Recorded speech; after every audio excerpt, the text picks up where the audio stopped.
Hey there, Dani K coming to you from Dani K Gym and Wellness. Today's tip of the day is, we're always talking about being positive and strong and all this stuff, and it seems like, or maybe I don't want to pass on to you guys that it's not okay to be down or be sad sometimes. You can be the most positive person in the world, the most strong person in the world, and still have a down day, sad, some grieving things come into play. You might hear a song and you might think about a loved one that passed. You might smell a smell that you might think about a loved one that passed. You just might be having a down day, just like emotionally you're just nothing wrong with the day. A couple of days ago I was there was absolutely nothing wrong with the day. It was just kind of a little emotional state that I was in, and you try and pull yourself out. So I just want to let you know that it is okay to be sad. It's okay to be down. It's okay to feel those feelings. Is it okay to stay there? No. We don't ever want to stay in that down, sad, sad place. We may have to stay there for 5 minutes. We may have to stay there for a day. We may have to stay there for only a couple hours. But definitely allow yourself to be there. Don't be hard on yourself because you're like, oh, I'm a positive person and I'm not supposed to be down. I'm not supposed to feel this way, or I'm not supposed to be throwing out a negative word or whatever. You're human. We're all human. We all do this from time to time.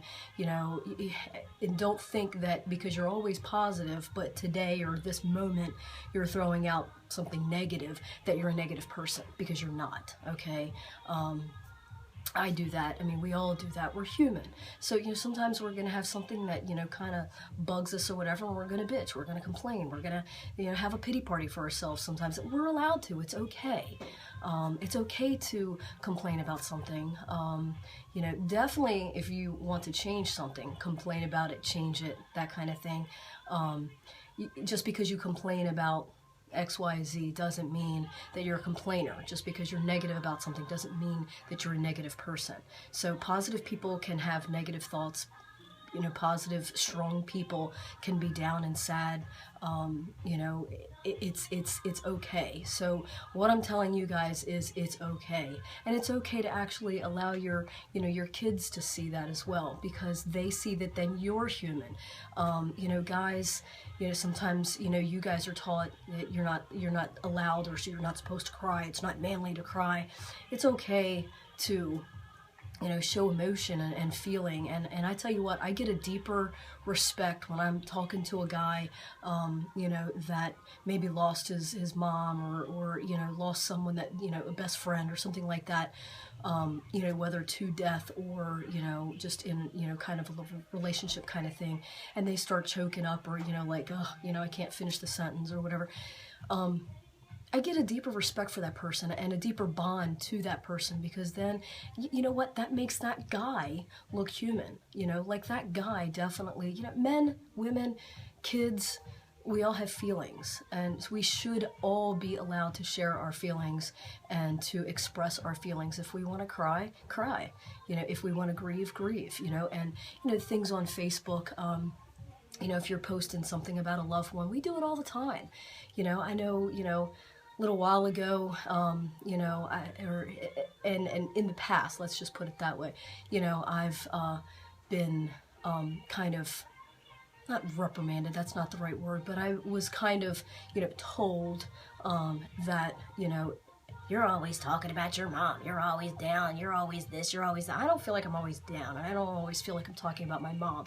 However, when the posts pop up and, I can relate, like, share this if you're missing your mom or something like that, it's like, okay, so everybody else does it, but just because, the positive person, the strong person does it, that means, oh my God, you're so negative. No. You know what? I'm human, and it hit me. And just because I posted that, doesn't actually mean that I'm bawling my eyes out because I miss my mom. I miss my mom. I miss my mom right now. I'm not crying. Of course, if I stay on that, I will.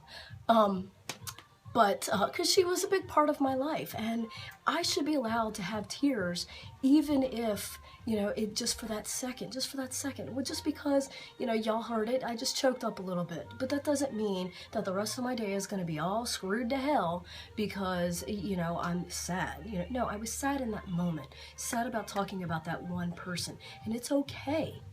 Just because you're positive, just because you're strong, just because you're a mom, just because you're a dad, does not mean that you can't cry, that you can't show your child that, hey, you know what, today I miss my mom, or hey, today I miss, you know, our animal that passed away, or, you know, my grandmother that passed away, or whatever.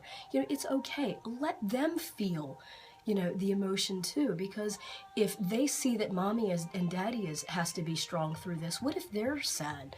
What if they miss grandma? What if they miss, you know, Poochie Poo? You know, what if they are missing someone and they don't know how to show their emotion? You know, so we're doing, you know, ourselves a favor by, one, allowing ourselves to grieve. I know a big part of me through stuff that went on after my mom's, you know, death and so forth.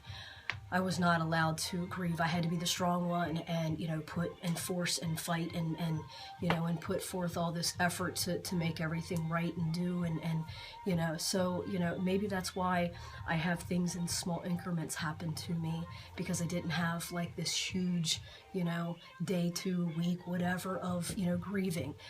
I don't know. All I know is this is how I deal with it, and how you deal with it is completely different and can be completely different, and how she or he deals with everything, you know, grief of loss of a loved one or a relationship or an animal.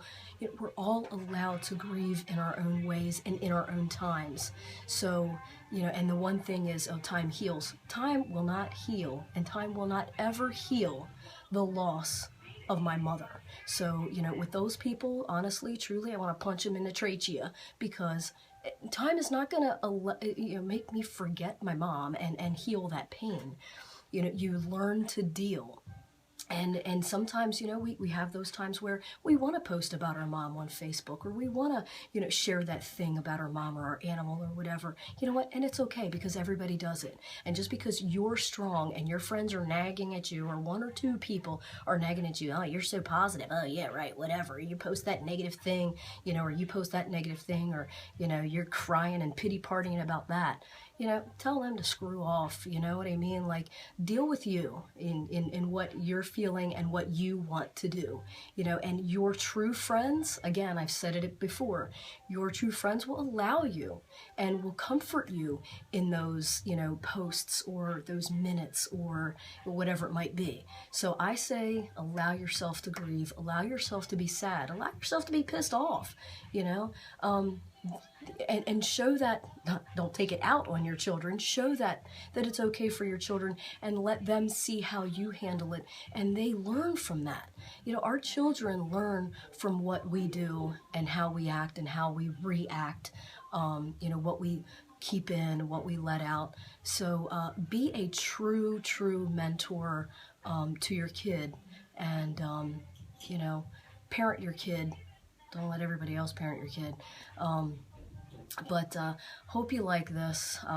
You know, leave the comments, share with me how you grieve, or how you pull yourself back out of a grief.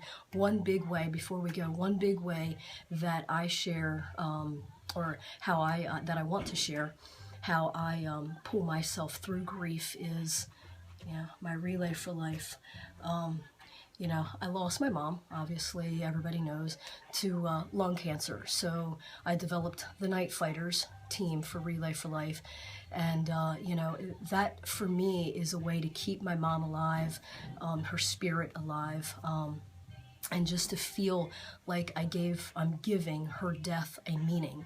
So, you know, think about that. You know, when you're sad, down about something, you think how maybe you can bring a meaning to whatever that is and change it, you know, or try and make a change, try and make something positive out of that negative. So, but definitely allow yourself to grieve, and allow your children to see that you grieve, that you're human, because everybody's human. And stay in tune, stay informed, stay motivated. Bye.